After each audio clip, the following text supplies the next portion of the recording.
በ1970ዎቹ በሀገራችን የሙዚቃ ኢንዱስትሪ ውስጥ ተከስተው የተለያዩ ድምፃውያንን በማጀብ ዘመን የማይሽራቸውን ድንቅ ስራዎች ካበረከቱልን የቀድሞ ሮሃ ባንድ አባላት መካከል ሳክስፎኒስቱ ስምዖን ሊባኖስ ወይም ዮናስ ደግፌ እዚሁ አዲስ አበባ ከተማ ውስጥ ህንድ ኤምባሲ አካባቢ በሚገኘው የመኖሪያ ቤቱ ሕይወቱ አልፎ ተገኝቷል። የሙዚቀኛ ስምዖን ሊባኖስን አስክሬን ፖሊስ ለምርመራ የወሰደው ሲሆን የሟች ቤተሰቦች አልተገኙም ተብሏል። ፖሊስ የሟቹን የሙዚቀኛ ስምዖን ሊባኖስን ቤተሰቦች ለማግኘት ጥረት እያደረገ ሲሆን እስካሁን ለማግኘት አለመቻሉም ተነግሯል።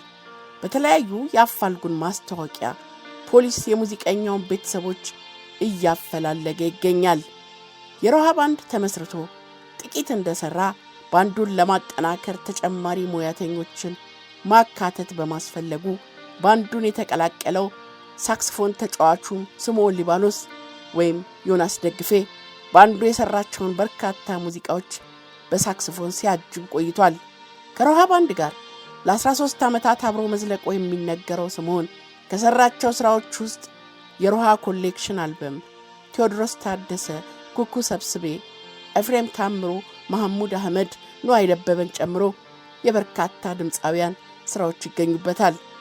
ትናንት በመኖሪያ ቤቱ ሞት የተገኘው የሙዚቀኛ ስምዖን ሊባኖስ ወይም ዮናስ ደግፌ አሟሟት ጉዳይ አለመታወቁንና አስከሬኑ ለምርመራ መወሰዱን የተገለጸው ከ1970ዎቹ ጀምሮ እስከ 1980ዎቹ አጋማሽ ድረስ ይታተሙ ከነበሩ ካሴቶች ጀርባ ጣዕም ያላቸው ሙዚቃዎችን ይጫወት በነበረው ሮሃ ባንድ ውስጥ እነ ጥላሁን ገሰሰ፣ መሐሙድ አህመድ፣ ኤፍሬም ታምሩ፣ ንዋይ ደበበ፣ አመልማል አባተ፣ ኩኩ ሰብስቤ፣ አረጋኸኝ ወራሽ፣ ኬኔዲ መንገሻ፣ ዳዊት መለሰ፣ ፀሐዬ ዮሐንስ፣ ቴዎድሮስ ታደሰና የሌሎች በርካታ ድምፃውያን ሙዚቃዎችን በሳክስፎኑ በማጀብ ዘመን ተሻጋሪ ሙዚቃዎችን የሰራው ሙዚቀኛ ስምዖን ሊባኖስ አስቸጋሪ የሚባል ሕይወትን ሲገፋ ቆይቷል።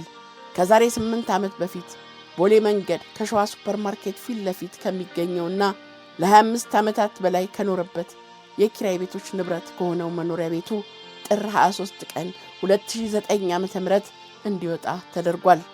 ከቤቱ ወጥቶ ቤቱ እንደታሸገበትና ሻንጣውን ይዞ በየካፌው ሲዞር ይውል እንደነበርም ተናግሯል።